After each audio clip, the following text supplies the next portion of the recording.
देखिए भारतीय संविधान अधिनियम देखेंगे कहाँ तक पढ़ लिया था हमने, पढ़ लिया था शायद धारा 11 तक। धारा जो है 11 तक इसको जो है पढ़ लिया था। अन्यत्र उपस्थिति। अब जो धारा 12 पढ़ेंगे ये सिंपल धारा है। धारा 12 आपका 13 ये जो है सिंपल धारा है। सेक्शन जो है 12 को देखेंगे, यहाँ से देखते हैं धारा 12। जो धारा 12 है आपकी, धारा 12 कहती है नुकसानी के लिए वादों में रकम अवधारित करने के लिए न्यायालय को समर्थ करने की प्रवृत्ति रखने वाले तत्व सुसंगत है। तो नुकसानी से संबंधित है कुल मिला के, या क्षतिपूर्ति कह सकते हैं। नुकसानी या क्षतिपूर्ति से संबंधित है। नुकसानी या इसको क्षतिपूर्ति भी कह सकते हैं आप। नुकसानी या क्षतिपूर्ति से संबंधित है। धारा 11 जो आपकी 12 है काय से संबंधित है? नुकसानी या क्षतिपूर्ति से संबंधित है। ये याद रखेंगे आपकी जो धारा 12 है केवल सिविल मामलों में लागू होती है। धारा 12 काय से संबंधित मामलों में लागू होती है? सिविल मामलों में। आपको बस इतना याद रखना कि धारा जो 12 है कौन से मामलों में लागू होती है? सिविल मामलों में लागू होती है। ये केवल उन्हीं सिविल मामलों में लागू होती है जो क्षतिपूर्ति या मुआवजे से संबंधित है। तो ये किन सिविल मामलों में लागू होती है? जो क्षतिपूर्ति या कह लीजिए मुआवजे, मुआवजे क्षतिपूर्ति एक ही शब्द है, वो उर्दू का शब्द है। तो क्षतिपूर्ति या मुआवजे से संबंधित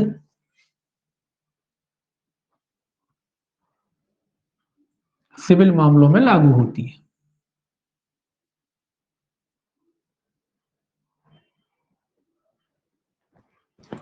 लागू होती है।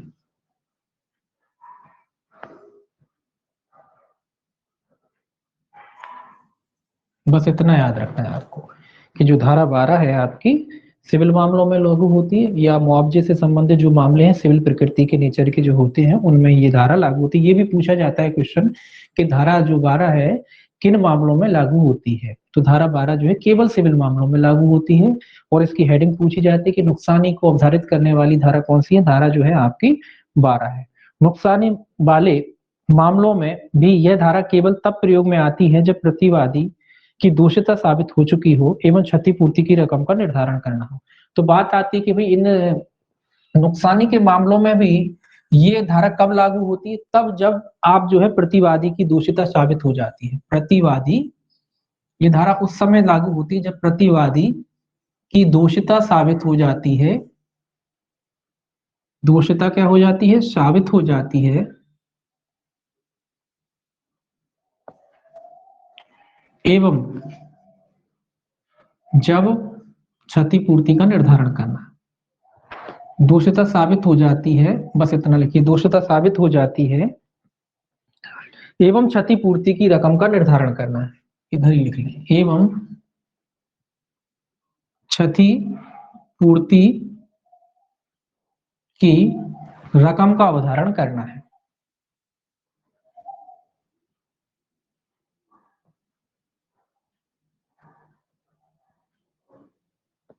तो ये धारा कब लागू होती है?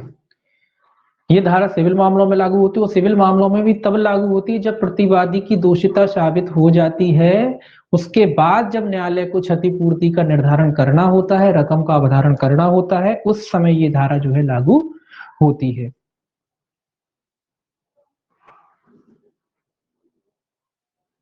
कुछ तथ्य और हैं धारा से संबंधित महत्वपूर्ण, एक दो तथ्य जो है वो और ध्यान में रखना है आपको। पहला तो ये कि किसी दुर्घटना में शरीर का कोई अंग होने वाले व्यक्ति के पक्ष में मुआवजा निर्धारित करते समय उस व्यक्ति के जीवन में उस अंग की विशेष उपयुक्तता दर्शाने वाले तथ्य।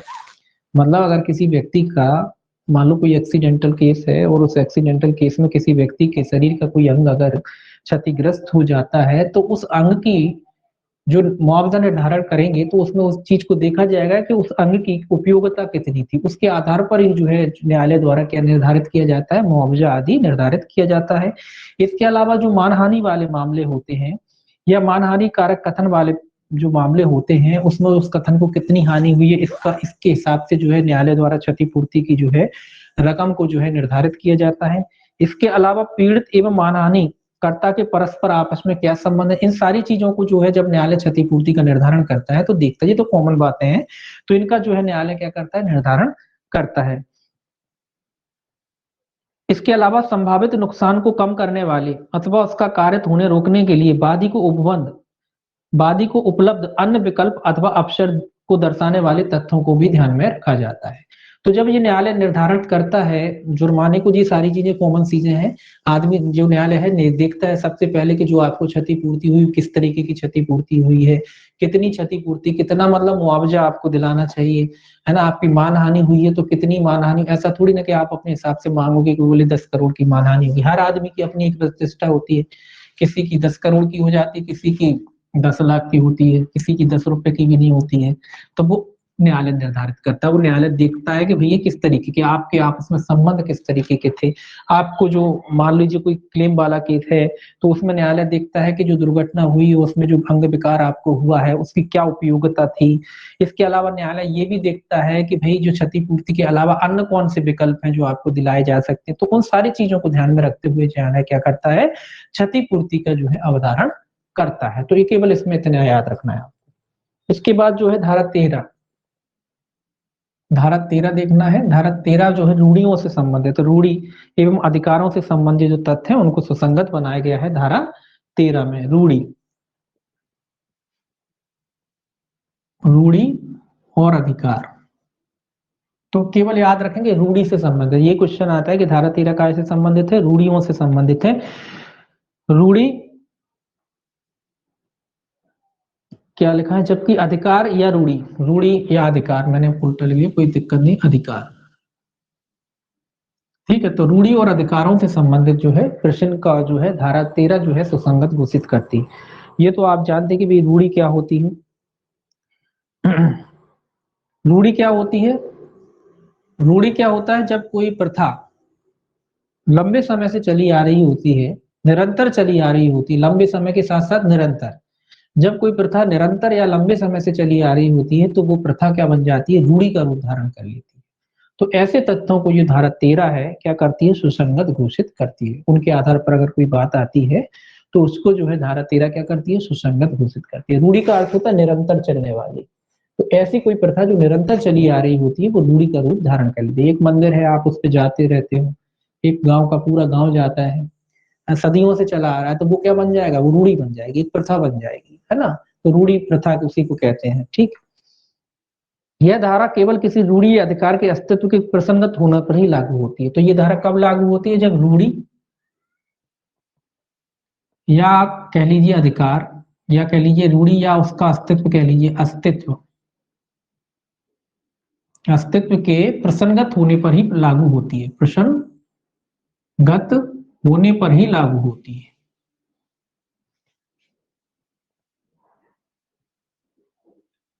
ये धारा कब लागू होती है, जब रूढ़ी या कोई अस्तित्व या कोई अधिकार है वो प्रसंगत होता है, उस पर क्वेश्चन मार्क लगाया जाता है, उस रूढ़ी पर प्रश्न मार्क लगाया जाता है, उस अधिकार पर प्रश्न मार्क लगाया जाता है कि भाई ऐसा नहीं था, तब ये धारा जो है लागू होती है इसका निराकरण करने के लिए कि वाकई में क्या ऐसा अधिकार था या नहीं था। तो ये धारा कब लागू होती है, जब किसी रूढ़ी या किसी अधिकार पर जो निरंतर चला आ रहा है उसको आप प्रश्नगत करते हैं, उसको क्वेश्चन मार्क करते हैं आप, तब ये धारा जो है आपकी लागू होती है। तो धारा लागू कब होती है, जब किसी रूढ़ी को जो है आप प्रसंगत करते हैं। इसमें एक चीज और है कि केवल किसी अधिकार अथवा रूढ़ी को दर्शाने वाले किसी संव्यवहार या विशिष्ट उदाहरण को सुसंगत घोषित करती है। तो ये धारा क्या कहती है, केवल किसी अधिकार या रूढ़ी को दर्शाने वाले तत्व, तो सीधा लिख लेंगे रूढ़ी या अधिकार को दर्शाने वाले तथ्यों को ये धारा क्या करती है, सुसंगत घोषित करती है, तथ्यों को सुसंगत घोषित करती है।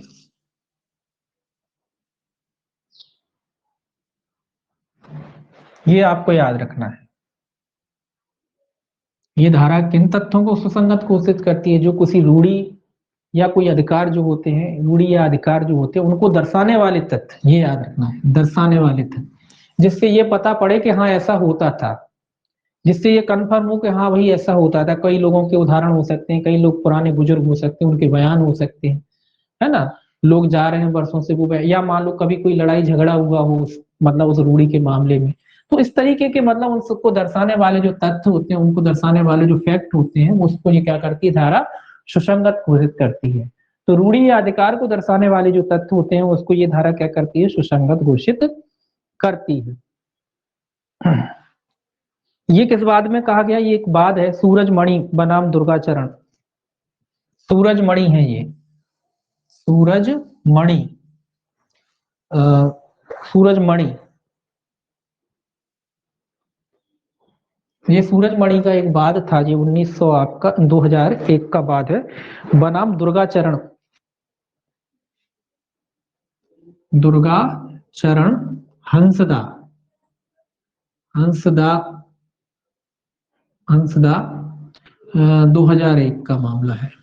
इसमें कहा गया ये किस बात में कहा गया, ये इसी बात में कहा गया कि रूढ़ी या अधिकार को दर्शाने वाले तत्वों को ये धारा क्या करती है, सुसंगत घोषित करती है। सुप्रीम कोर्ट का मामला है सूरजमणि बनाम दुर्गाचरण हंसदा का जो मामला है, इसमें 2001 में इसमें कहा गया है कि ये जो धारा है केवल रूढ़ी या अधिकार को दर्शाने वाले तथ्यों को क्या करती है, सुसंगत घोषित कर देती है।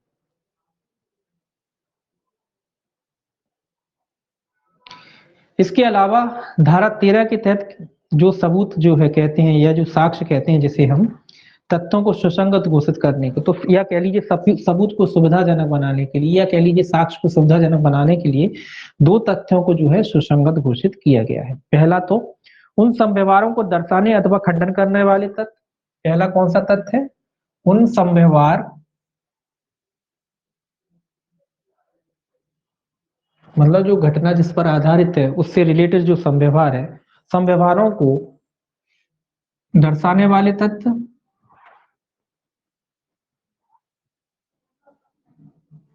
दर्शाने वाले तथ्य, जो घटना वगैरह हुई है उनको उन संव्यवहार में, किसी संव्यवहार में कोई घटना हुई तो उनको दर्शाने वाले, दर्शाने अथवा खंडन दोनों बातें हैं, दर्शाने अथवा अथवा खंडन, खंडन करने वाले तथ्य, दोनों, या तो उसको दर्शाने वाले तथ्य होंगे या उसका खंडन करने वाले तथ्य होंगे, दो ही चीजें होती ना, या तो समर्थन वाले तथ्य होंगे या उसको नकारने वाले तथ्य होंगे जो अधिकार या रूढ़ी से जुड़े हुए हैं, या जिन पर दावा वगैरह किया जाता है किसी अधिकार के बारे में, किसी रूढ़ी के बारे में, तो उन तथ्यों को या उन संव्यवहार के क्रम में जो घटना होती है जो उनको दर्शाने या खंडन करते हैं, दर्शाती है या उसका क्या करते हैं, खंडन करते हैं, तो ये धारा क्या करती है, उसको सुसंगत घोषित करती है।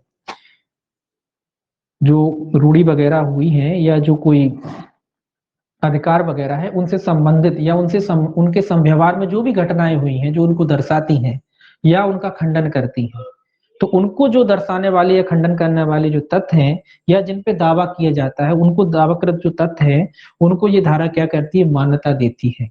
ठीक है, ये धारा क्या देती है, मान्यता देती है उनको साबित करने के लिए, है ना, तो मान्यता प्रदान करती है या कह लीजिए सुसंगत घोषित करती है।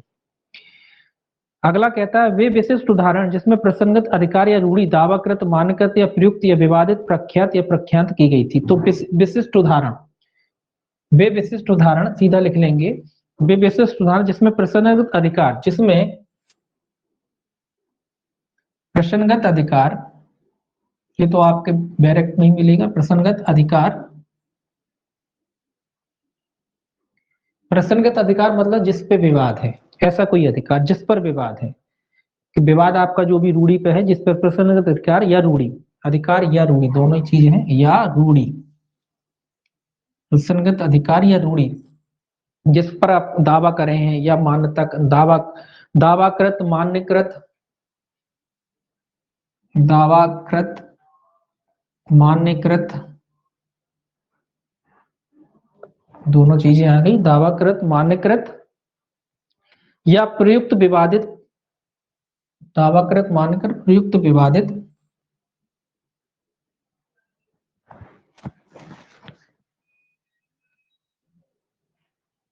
जो आपका अधिकार है या रूढ़ी है, अधिकार या रूढ़ी दोनों लिख लीजिए। या तो उसको स्वीकार किया गया था या उसको अस्वीकार किया गया था। या तो क्या किया गया था, उसको स्वीकार किया गया था, स्वीकार किया गया था, या फिर जो है उसको अस्वीकार किया गया था।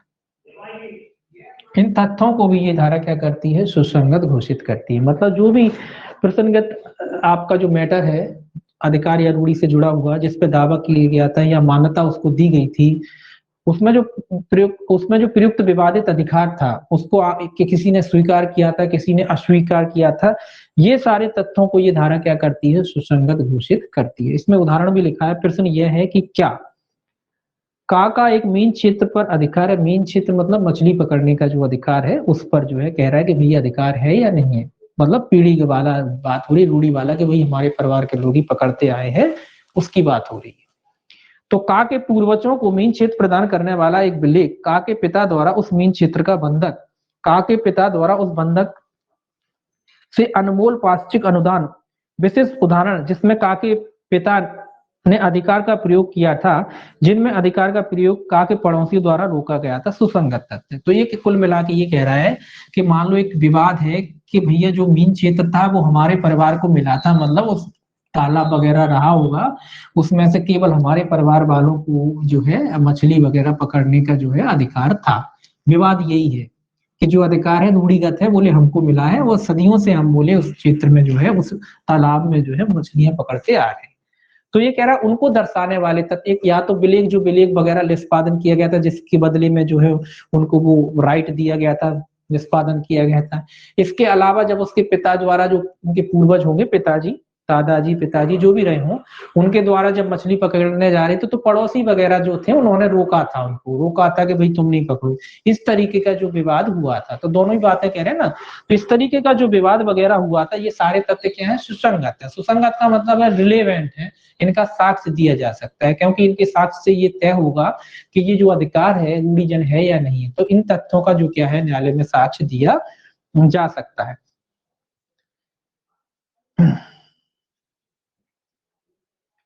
एक और बात है इसमें कि इसमें कहा गया है शीतल दास बनाम संत दास। शीतल का एक बात है, शीतल,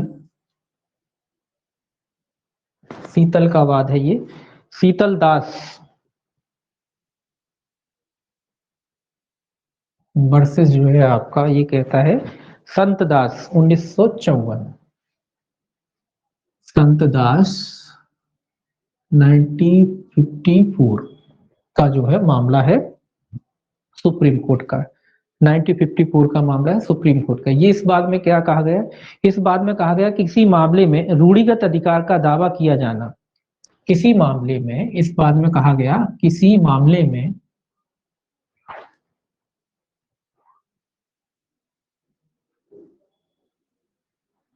रूढ़िगत अधिकार का दावा किया जाना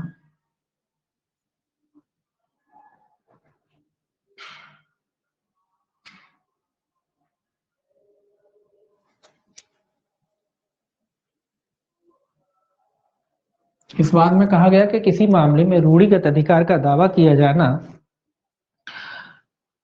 और उस पर न्यायालय का निर्णय, और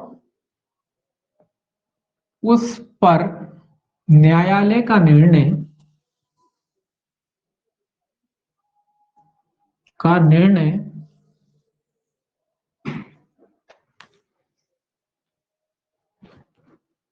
इस धारा के अधीन सुसंगत हो सकता है। इस धारा के अधीन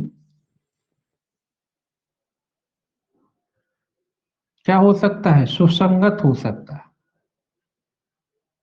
इसका मतलब क्या हुआ,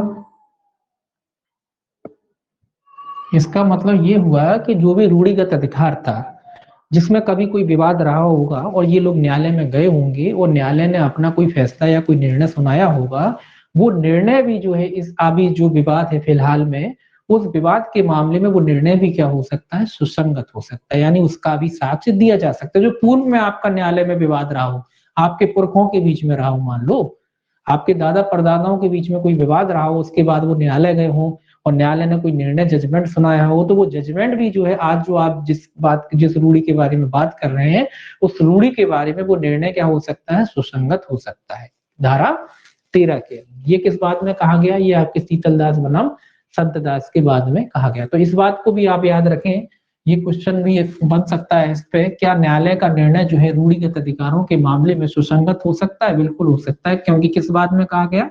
आपके जो संतदास जो है, जो क्या कहता है, कौन सा बात था? शीतलदास, संतदास ने शीतलदास का जो बात है उसमें कहा गया है कि न्यायालय का जो निर्णय है वो सुसंगत हो सकता है। न्यायालय का निर्णय भी सुसंगत हो सकता है। ये आपको इस किस बात में कहा गया है? तो ये याद रखना है आपको इसमें से बस छोटी सी बात, कि न्यायालय का रूढ़िगत अधिकारों को जब साबित करने की बात आती है तो पूर्व न्यायालय का निर्णय जो पहले किसी जमाने में दिया गया हो न्यायालय द्वारा, वो भी सुसंगत हो सकता है धारा 13 के अधीन। बस इतना हिस्सा ही देखना है इन दोनों सेक्शनों में। इसके बाद धारा 14 देखेंगे। धारा 14 महत्वपूर्ण धारा है आपकी, सेक्शन जो है आपकी 14। सेक्शन 14 काय से संबंधित है? देखिए, सेक्शन 14 कहती है मन या शरीर की दशा या शारीरिक संवेदना का अस्तित्व दर्शित करने वाले तथ्य। संवेदना का अर्थ आप जानते हैं, चेतना। संवेदना का अर्थ होता है चेतना, शरीर को छूने पर जो एहसास वगैरह होते हैं वो सब इसी में आते हैं। तो ये कहता है धारा 14 काय से संबंधित है? मानसिक दशा दर्शाने वाले तथ्य। मानसिक दशा, ठीक है, तो इतना ही लिखेंगे अपन इसमें, मानसिक दशा दर्शाने वाले तथ्य। मानसिक दशा दर्शाने वाले तथ्य, दर्शाने वाले तथ्य काय से संबंधित है? 14 से। पहले तो सेक्शन ही याद रखना है, सेक्शन ही पूछा जाता है कि मानसिक दशा दर्शाने वाले तथ्यों से संबंधित धारा है। इतना ही आता है पहले तो इतना ही आता है कि मानसिक दशा दर्शाने वाले तथ्यों से संबंधित धारा। नॉर्मली तो इतना ही आता है आपका, ठीक है। तो ये जो है आपको जो है इसमें ध्यान रखना, इसके इलस्ट्रेशन जो है वो बड़ी ध्यान से पढ़ना है आपको, पूरे पढ़ना है, ठीक है। इसके जो उदाहरण दे रखे हैं वो आपको पूरे पढ़ना है, ठीक है। मैं तो एक दो बताऊंगा आपको, बाकी जो पूरे उदाहरण है आपको पढ़ने हैं स्वयं, ठीक है। पूरे उदाहरण पढ़िएगा इसके, इंपॉर्टेंट है, महत्वपूर्ण है। धारा 14 के दृष्टांत जो है महत्वपूर्ण है, पूछे जाते हैं परीक्षा में, ठीक है। तो ये क्या कहता है? मनुष्य के मन की अवस्था वैसे ही एक तथ्य है। आप जानते हैं कि मनुष्य के मन की अवस्था को वैसे ही एक तथ्य माना गया है। मनुष्य के मन की अवस्था, मनुष्य के मन की अवस्था अपने आप में एक तथ्य होता है। मनुष्य के मन की जो अवस्था होती है उसको फैक्ट ही माना जाता है। मनुष्य के मन की अवस्था अपने आप में फैक्ट है, सीधा लिख लेता हूं, वैसे ही फैक्ट है, वैसे ही तथ्य है। क्या है? तथ्य होती है। ये तो आप जानते हैं कि मनुष्य के जो मन की अवस्था होती है वो अपने आप में जो है तथ्य ही माना जाता है। जैसे कि उसकी पाचन शक्ति, इसमें कहा गया जैसे कि उसकी पाचन शक्ति, ये किस बात में कहा गया? जैसे कि उसकी पाचन शक्ति, पाचन शक्ति मतलब उसके पचाने की शक्ति, डाइजेस्टिव सिस्टम जिसको कहते हैं। ये भी एक बाद में कहा गया कि भैया मन की अवस्था तो अपने आप में जो है क्या माना जाता है? फैक्ट माना जाता है, तथ्य माना जाता है। ये एडिंगटन बनाम फिट्स मॉरिस लॉर्ड बाबिन का जो है पुराना मामला है। एडिंगटन, बस इतना याद रखें, एडिंगटन का जो है मामला था। ये आपका एडिंगटन, ये हालांकि पूछा नहीं जाएगा। एडिंगटन, एडिंगटन का जो है मामला है वर्सेस, भी लिखना चाहे तो लिख सकते हैं, फिट्स एडिंगटन वर्सेस फिट्स का जो है मामला। इतना एक से काम चलेगा। मॉरिस लॉर्ड है, फिट्स मॉरिस है, Morris, fits Morris, fits Morris का जो मामला है, ठीक है। ये लॉर्ड बामिन जो थे इसके उसमें दिया गया, तो केवल इतना ही इसमें एडिंगटन बना फिट्स मॉरिस में कहा गया कि मन की अवस्था अपने आप में फैक्ट होती है। किस बाद में कहा है? एडिंगटन के बाद में। इतना याद रखेंगे, एडिंगटन के बाद में, बस इतने से काम चलेगा कि मनुष्य के मन की दशा को भी तथ्य माना गया है। किस बाद में माना गया है? एडिंगटन के मामले में माना गया है कि मनुष्य की जो मन की अवस्था होती है वो अपने आप में क्या है? फैक्ट है, ठीक है। अब देखिए अगला, यह धारा उन तथ्यों को जो मन या शरीर की दशा या संवेदना दर्शित करते हैं, जैसा कि हेडिंग में लिखा है, यह धारा उन तथ्यों को, यह धारा उन तथ्यों को, किन तथ्यों को? आपने हेडिंग पढ़ेंगे उसमें लिखा है उन तथ्यों को जो मन या शरीर, जो मन या शरीर, मन या शरीर की दशा या संवेदना, मन या शरीर की दशा या फिर संवेदना, संवेदना को, संवेदना को दर्शित करते हैं, दर्शित करते हैं, मतलब जो आपकी मन की दशा बताते हैं, जो आपके शरीर की दशा बताते हैं, उस या उसको मन या शरीर की दशा को क्या करते हैं, दर्शित करते हैं, मतलब बताते हैं। जो आपके मन या शरीर की दशा को बताते हैं या दर्शित करते हैं, ऐसे तत्वों को ये धारा क्या कहती है, सुसंगत घोषित करती है। ये धारा दर्शित करते हैं, क्या करती है, सुसंगत घोषित करती है, सुसंगत घोषित करती है। मतलब आपकी मन की स्थिति, शरीर की दशा, जो भी कंडीशन वगैरह रही होगी, ये सुसंगत घोषित करती है, जब तक कि मन की ऐसी दशा या ऐसी शारीरिक संवेदना का अस्तित्व विवादक ना हो। सुसंगत है, ये कह रहा है जब तक कि उसका अस्तित्व, जब तक, ये याद रखना है आप, जब तक कि उसका अस्तित्व विवादक ना हो, ये याद रखना है आपको।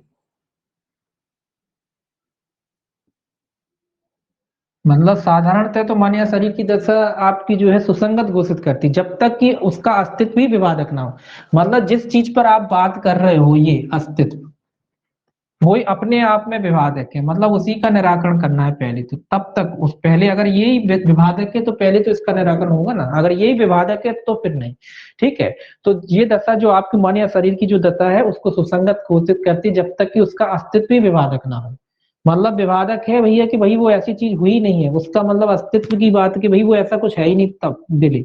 तो अस्तित्व की अगर बात आ जाती है कि उसका अस्तित्व ही अपने आप में विवादक है, विवाद बिंदु वही यही है कि भाई अस्तित्व था ही नहीं।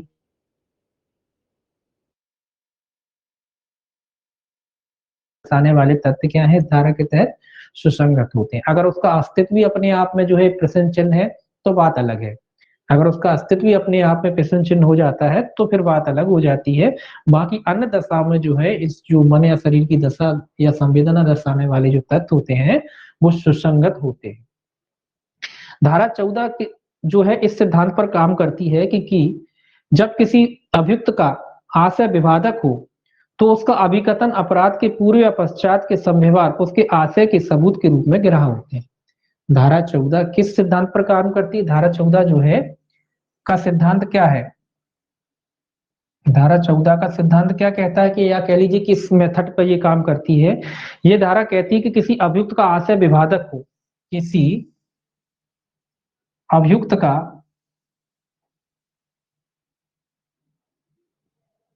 आशय विवादक हो, मतलब किसी व्यक्ति का जो आशय है वही विवादक है, उसी पर विवाद है कि भाई इसका आशय था या नहीं था। तो आशय विवादक हो तो उस अभिकथित अपराध के पूर्व या पश्चात, जब आशय विवादक हो तो उस पूर्व कथित, पूर्व कथित मतलब जिस अपराध का आप वर्णन कर रहे हैं, जिस अपराध के बारे में विवाद है, पूर्व कथित या अभिकथित कह सकते हैं, पूर्व कथित अपराध के, पूर्व कथित अपराध के, मतलब जो अपराध पे विवाद है उस अपराध की बात हो रही कि उस अपराध के पूर्व तथा पश्चात के संव्यवहार, पूर्व मतलब पहले के और पश्चात मतलब बाद के, दोनों बातें। पश्चात के संव्यवहार, संव्यवहार मतलब एक ही आवली का भाग, उसी क्रम में, उसी घटना के अनुक्रम में। संव्यवहार उसके आशय को सबूत के रूप में ग्राहक साबित करते हैं, उसके आशय को काय के रूप में, सबूत के रूप में ग्राह्य करते हैं, सबूत के रूप में ग्राह्य घोषित करते हैं।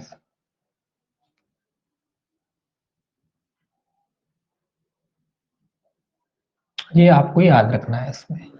मतलब ये धारा का सिद्धांत ये कहता है कि किसी अभियुक्त का जब आशय विभाजक हो, कि भाई आशय पे ही प्रश्न चिन्ह लगा हो, तो उस काम के जिसमें आप विभाजक है उसका आशय, उसी कार्य के बारे में कह रहा है, उस कार्य किया हो या पश्चात जो कार्य किया हो, जो पूर्व या पश्चात जो कार्य किए हैं वो चूंकि एक ही समव्यवहार में, लेकिन समव्यवहार एक ही होना चाहिए, देखिए अलग अलग नहीं होना चाहिए, तो एक ही समव्यवहार के अनुक्रम में अगर उसका पूर्व या पश्चात का जो भी कार्य है उसको सबूत के रूप में जो है ग्राह्य घोषित किया जा सकता है। क्या के रूप में घोषित किया जा सकता है? सबूत के रूप में उसके जो तथ्य है उसको जो है ग्राह्य घोषित किया जा सकता है। ठीक है, ये याद रखना है आपको, जो पूर्व या पश्चात का जो उसका आचरण रहा है या कह लीजिए उसका कार्य रहा है, उसको सबूत के रूप में क्या किया जा सकता है? ग्राह्य घोषित किया जा सकता है।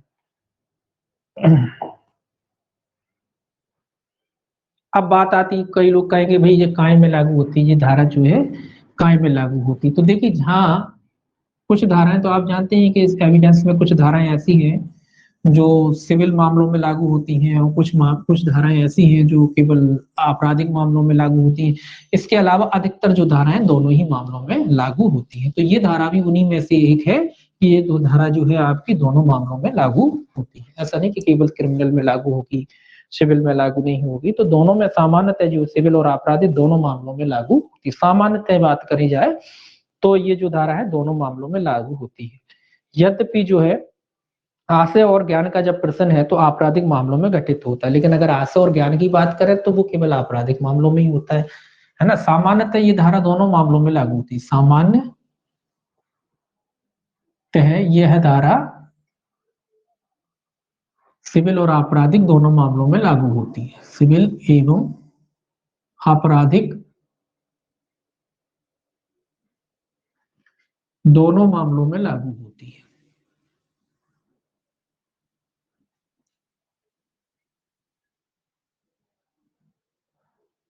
ठीक है, ये तो सिंपल है कि सामान्यतः ये धारा जो है दोनों मामलों में लागू होती है।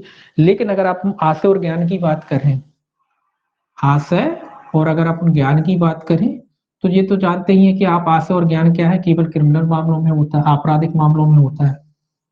ठीक है,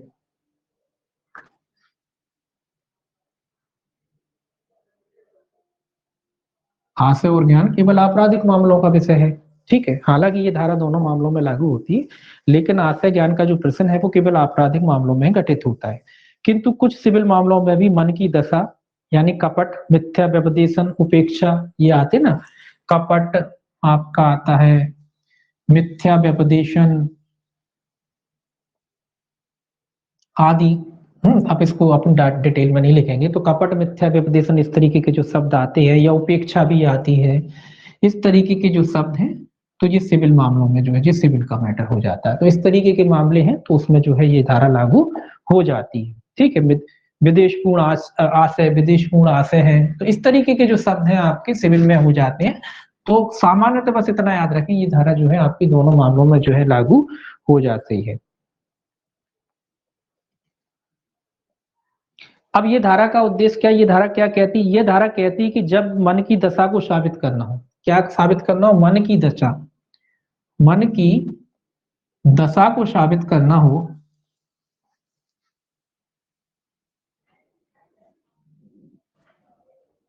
जब आपकी मन की दशा को अगर साबित करने की बात आती है या प्रश्न आता है कि आपकी मन की दशा को साबित करना है, तब ऐसा प्रत्येक तत्व सुसंगत होता है, तब ऐसा प्रत्येक तथ्य सुसंगत होता है,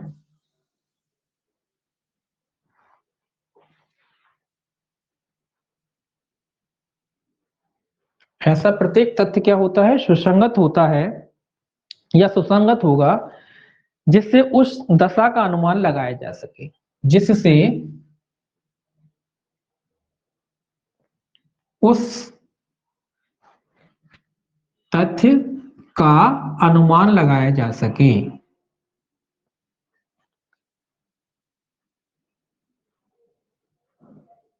मतलब जिस किसी भी तथ्य का अनुमान लगाया जा सकता है, जब प्रश्न होता है, जब मन की दशा को साबित करने की बात आती है, तब ऐसा तथ्य सुसंगत होता है या होगा, होगा शब्द सही होगा, ऐसा तथ्य सुसंगत होगा जिससे उस तथ्य का अनुमान लगाया जा सके कि वास्तविकता में ऐसी स्थिति थी या नहीं थी। तो ऐसे तथ्य को जो साबित करने वाले तथ्य हैं या उनके अनुमान हैं, वो भी जो है इस धारा के एक ऐसा तथ्य साक्ष्य, या कह सकते हैं प्रत्येक ऐसे तथ्य का जो है साक्ष्य दिया जा सकता है जो मन की किसी भी विशिष्ट दशा की उपस्थिति या अनुपस्थिति को साबित करता है। या कह सकते हैं कि ऐसे में किसी भी विशिष्ट तथ्य का साबित, किसी भी विशिष्ट तथ्य का विशिष्ट तथ्य का साक्ष्य दिया जा सकता है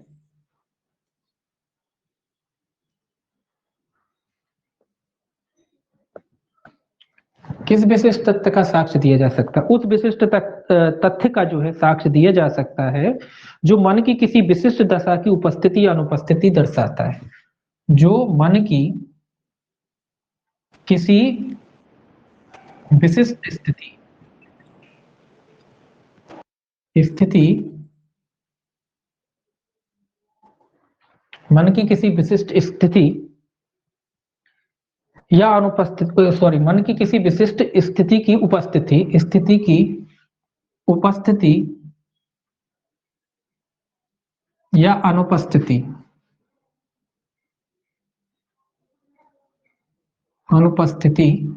जो है दर्शाता है।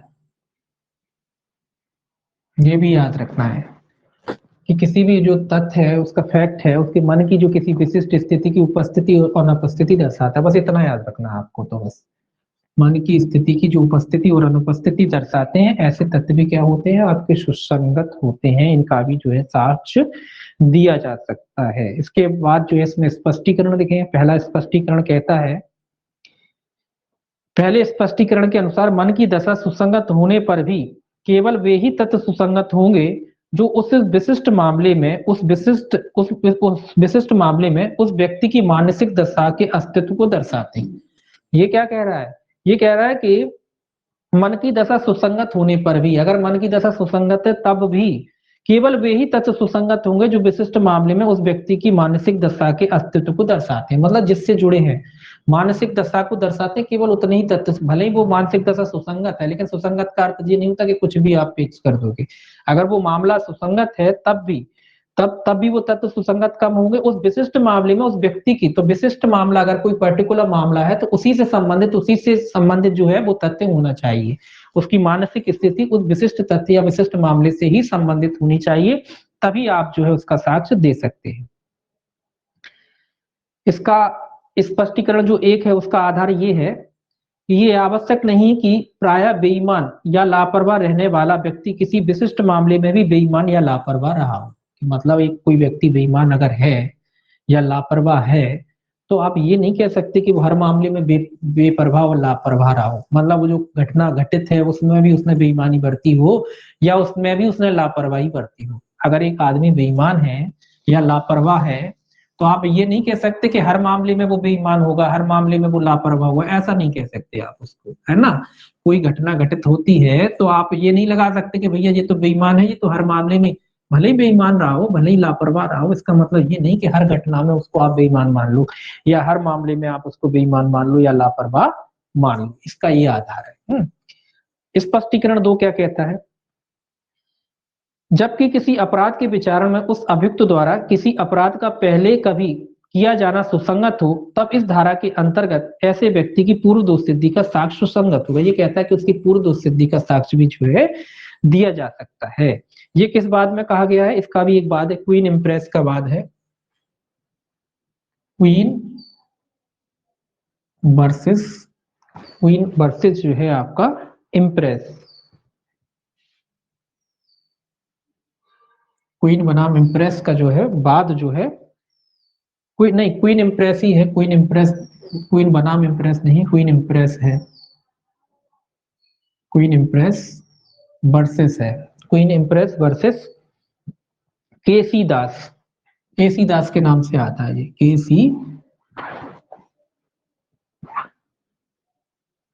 केसी दास।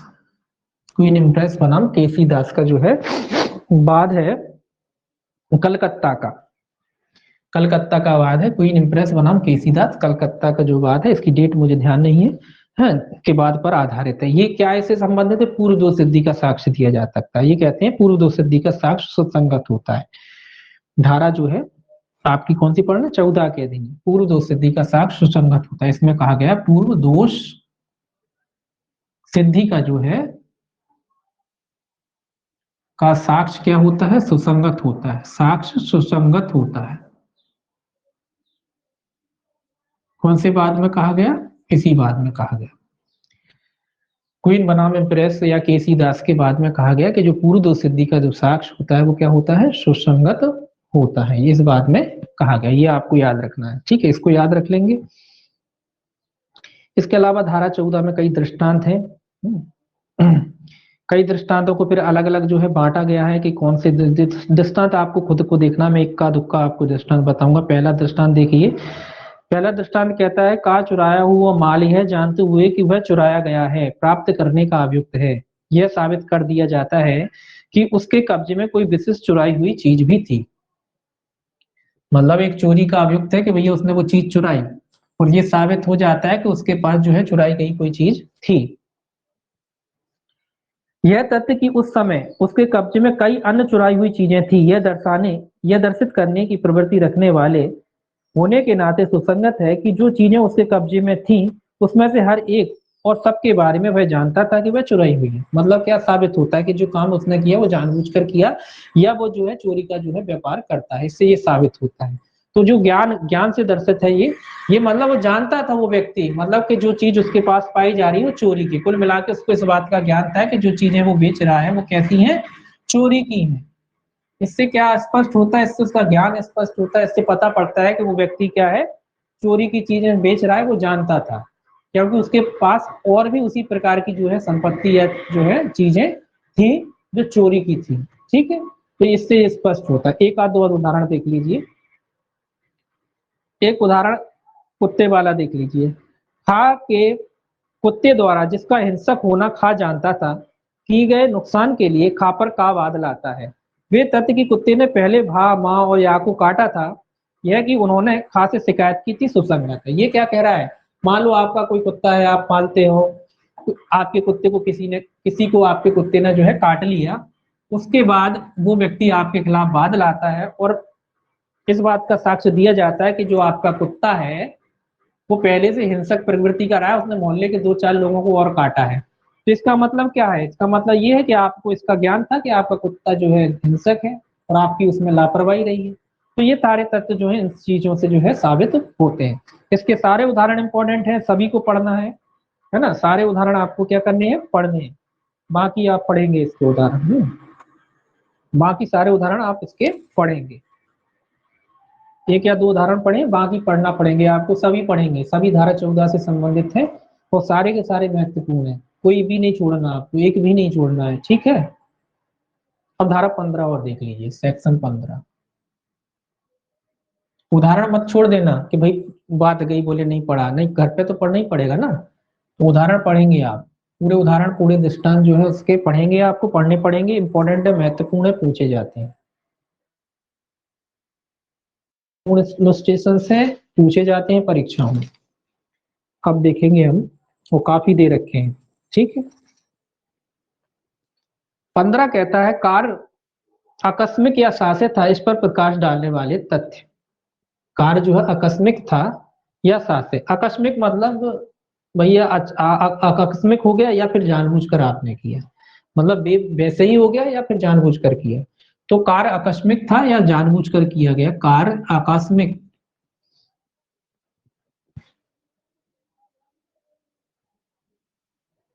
आकस्मिक था या जानबूझकर किया गया।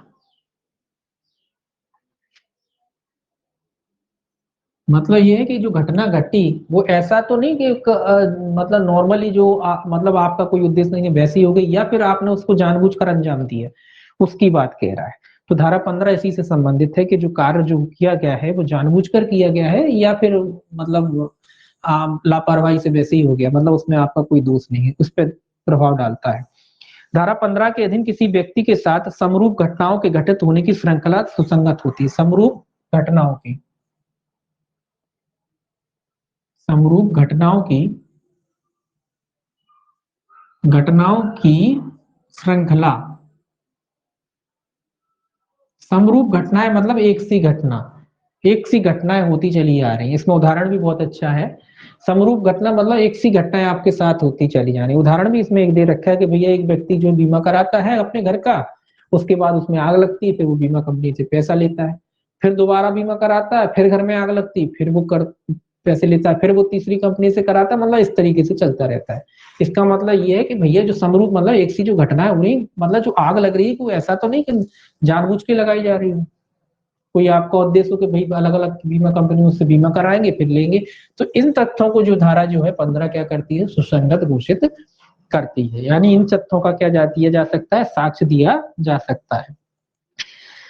पहला इसमें कहता है कि प्रश्न यह है कि कोई कार आकस्मिक या शास्य था, यह तथ्य दर्शाने के लिए कि शास्य था, या प्रश्न मतलब जो ये आप ये तथ्य दर्शाने के लिए कि वो जो कार था शास्य था, जानबूझ कर था, शास्य मतलब जानबूझ, शास्य था। तो ऐसे तथ्य शास्य था, इन तथ्यों को साबित करने इन तथ्यों को साबित करने के लिए सीधा लिख लीजिए साक्ष्य दिया जा सके। साबित करने करने को क्या करती है, सुसंगत घोषित करती है,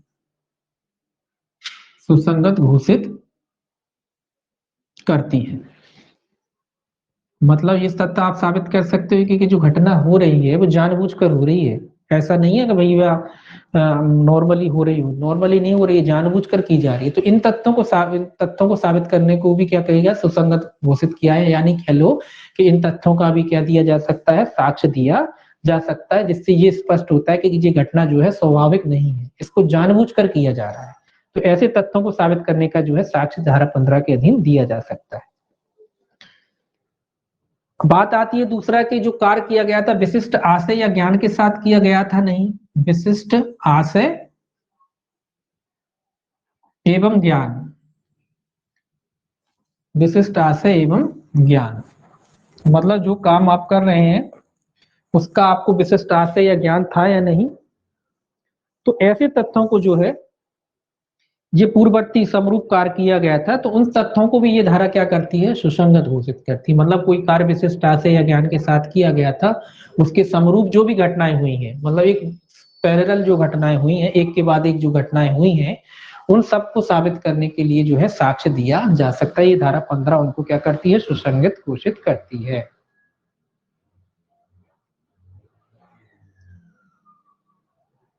जिसमें मैंने एक आपको धन का बीमा बताया, यही उदाहरण इसका पूछा जाता है। इसमें है काय पर ये अभियोग है कि अपने गृह के बीमे कराता है, बार बार उसके घर में आग लगती है, फिर वो एक नई कंपनी से बीमा कराता है, फिर आग लगती है, फिर नई कंपनी से बीमा कराता है, फिर आग लगती है। इसका मतलब ये है कि जो उसके घर में आग लग रही है वो जानबूझकर लगाई जा रही है, इसका साक्ष्य दिया जा सकता है। ऐसे कई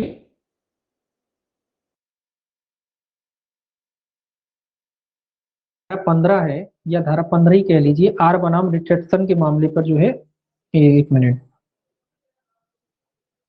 इसका दृष्टांत जो है आर बनाम कपट पूर्वक जो है रुपया वाला। देखिए दूसरा जो उदाहरण है इसका, ये आर बनाम रिचर्डसन के मामले पर आधारित है।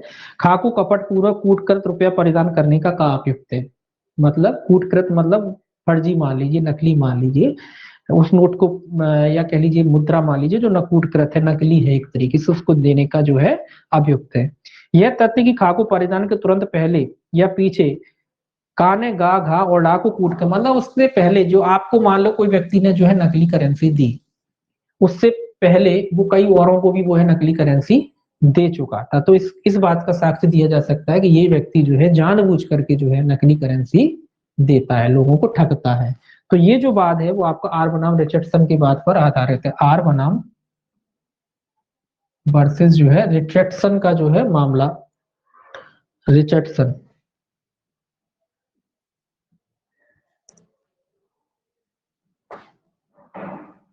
ये जो दूसरा जो उदाहरण है आर बनाम जो करेंसी वाला है, आर बनाम रिचर्डसन से, या कह लीजिए सीधा सीधा कि भाई 15 से संबंधित है, इस तरीके से भी आपको इसको जो है ध्यान रख सकते हैं। तो आर बनाम रिचर्डसन से संबंधित है। और जिसका जो पहला उदाहरण था जो घर में आग लग रही थी, वो आर बनाम ग्रेग के मामले से संबंधित है। आर वर्सेस जो उदाहरण शामिल किया गया है आर बनाम ग्रीक या ग्रे भी लिख सकते हो आप, आर बनाम ग्रीक है, वैसे ग्रीक भी लिख सकते हो। आर बनाम ग्रीक के जो मामला था उससे लिया गया है, अग्निकांड वाला जो मामला उदाहरण है ये आपका आर बनाम ग्रीक से जो है मामले से लिया गया है, और जो नकली मुद्रा वाला है ये आपका आर बनाम रिचर्डसन से लिया गया है। ठीक है, उदाहरण इससे लिए गए हैं। लास्ट और देखिए 16वां सेक्शन, कारोबार के अनुक्रम में सुसंगतता। धारा 16 का ऐसे है, कारोबार से संबंधित है। कारोबार के अनुक्रम में जो घटनाएं होती हैं, कामकाज के अनुक्रम में जो घटनाएं होती हैं उनको सुसंगत घोषित करती है धारा 16। तो धारा 16 का के अनुक्रम से संबंधित है।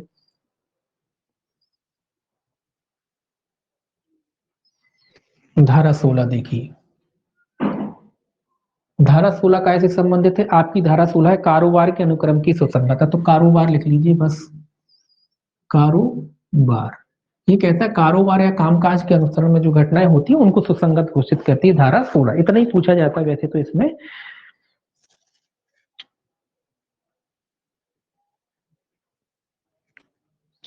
ये धारा जो है इस सिद्धांत पर आधारित है कि जब तक कि प्रतिकूल साबित ना कर दिया जाए, यह मानकर चला जाता है कि प्रत्येक कार्य जो है सही तरीके से किया है। ये धारा किस सिद्धांत पर आधारित है कि जब तक प्रतिकूल साबित ना कर दिया जाए, जब तक प्रतिकूल साबित ना कर दिया जाए, ना कर दिया जाए, माना जाता है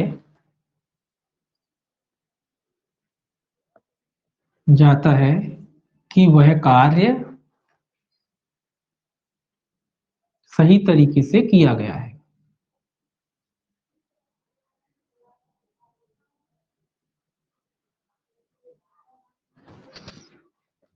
मतलब कोई भी कार्य किया जाता है अगर कारोबार के अनुक्रम में जो नॉर्मली होता है, तो ये धारा कहती है कि ये मान के चलती कि वो कार्य जो है सही तरीके से क्या है किया गया। ये धारा जो है उस बात को मान करके चलती है।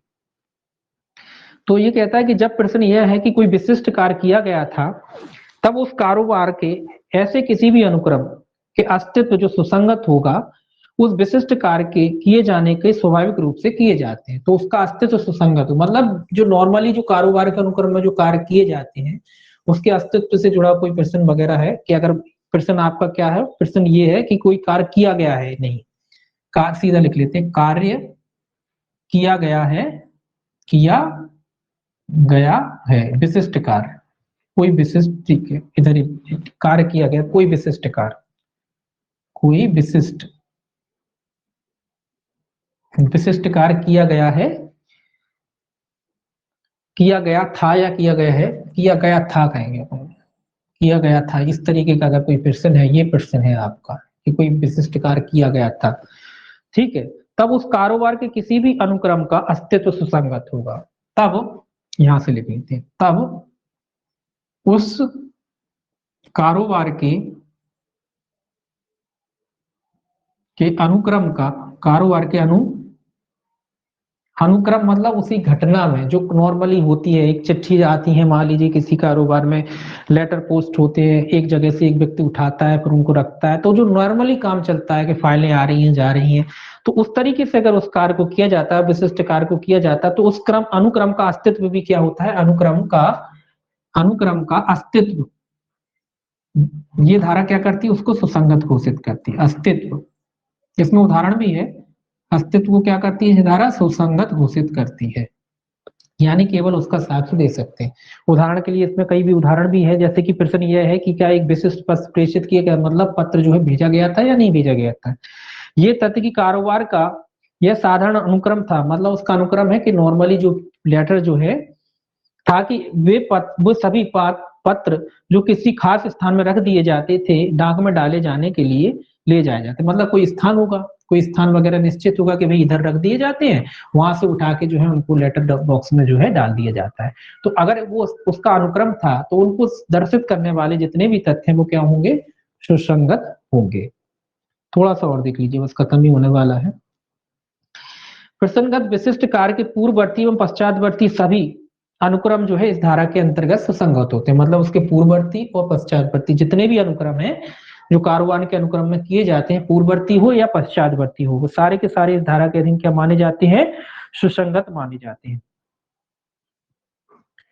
और ये जो नियम है आपका उपधारणा पर आधारित है, मतलब मान के चल लिया जाता है, उपधारणा पर आधारित पूरी लिखा ही है कि भाई उपधारणा मान के चलता है, ऊपर इससे स्पष्ट हो रहा है कि ये नियम जो है उपधारणा पर आधारित है, मान के चला जाता है कि नहीं हाँ ऐसा हुआ हुआ, जब तक कि आप उसके प्रतिकूल साबित नहीं कर देते, ऐसे मान करके चला जाता है कि ऐसा हुआ होगा, ठीक है। बाकी इसमें कुछ नहीं देखना, ठीक है। तो ये धारा जो है कारोबार के अनुक्रम से संबंधित है, ये आपको याद रखना है। और बाकी जो है अपना 17 से पढ़ेंगे, जो महत्वपूर्ण जो है इसका जो है स्वीकृति और संस्वीकृति से संबंधित 17 से 31 तक ये महत्वपूर्ण है आपका एविडेंस एक्ट में, सबसे महत्वपूर्ण जो है यही है, मेंस की दृष्टि से भी और वैसे भी दोनों तरीके से जो है आपकी जो स्वीकृतियां महत्वपूर्ण है, स्वीकृति संस्वीकृति दोनों। चलिए बाकी देखेंगे कल। कल आपको टेस्ट देना है, और जितने लोगों ने ज्वाइन नहीं किया माइनर एक्ट वाला वो उसमें ज्वाइन कर लें, जिनको ज्वाइन करना है।